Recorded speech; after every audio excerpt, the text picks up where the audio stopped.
Je ne vais pas aller en conjecture dans ce qui n'est pas formel, parce que formellement, comme vous venez de le dire, en tant qu'internationaliste et panafricain en formation, je trouve que c'est extrêmement inacceptable que je regarde cette question comme ça. Parce qu'il faut faire plaisir à ceux qui soutiennent la théorie idéaliste de relations internationales, ou parce qu'il faut rougir de ne pas avoir raison. Vous savez, c'est quoi le mouvement du 23 mars dit M23? C'est sans aucun doute les terroristes. Et voulez-vous négocier avec les terroristes? C'est quoi le terrorisme? Le terrorisme, c'est toute action violente qui ne vise que les carnages et qui tente de vaincre son ennemi, non en visant ces mouvements d'action pour les neutraliser ou pour les détruire, mais en tentant de produire un effet de terreur, mais qui agit directement et exclusivement de sa volonté pour poursuivre la lutte. Et vous devrez le savoir que la lutte contre le terrorisme est un devoir civique. Ce que l'on n'arrive pas à obtenir pendant la paix, on peut l'obtenir pendant la guerre. Un principe en relations internationales.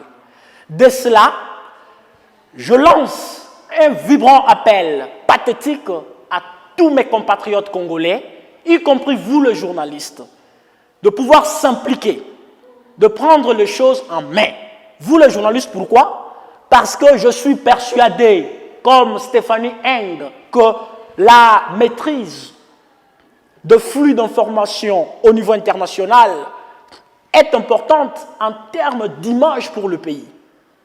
Le président de la République, s'il y a lieu, pouvait accepter notre opinion, notre point de vue, de pouvoir quitter l'école idéaliste de relations internationales pour l'école réaliste de relations internationales.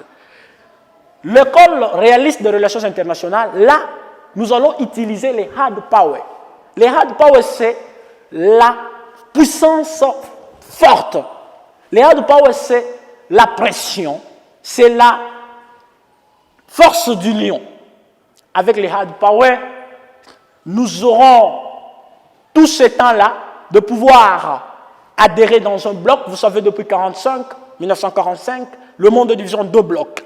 Nous avons le bloc de l'Est et le bloc de l'Ouest. Mais on me parle des négociations. Là-bas, dans la Saïbar, un éminent professeur de relations internationales vous dit la négociation, c'est un système de décision par lequel les acteurs s'attendent d'un commun accord au lieu d'agir par voie unilatérale. Elle constitue, cette négociation-là, un processus par lequel les points de vue divergents sont combinés pour trouver ou pour atteindre un accord commun. Mais vous allez négocier avec le Rwanda.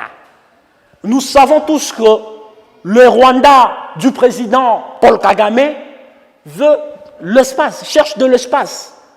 Nicolas Sarkozy, le président honoraire français, l'avait dit que le Rwanda est un pays, d'une part, qui a une forte démographie et qui a une superficie médiocre, c'est-à-dire très diminutive.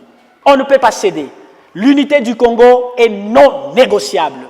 Mais moi, j'ai toujours eu ce privilège d'être à côté d'un professeur éminent, Jean-Paul Sekele, qui m'a toujours dit, petit, un intellectuel n'est pas celui-là qui sait parler français.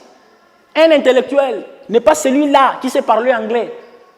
Mais un intellectuel, c'est celui-là, c'est cette personne-là qui est capable, qui est en mesure de solutionner un problème qui se situe au sein de son environnement. C'est celui-là un intellectuel.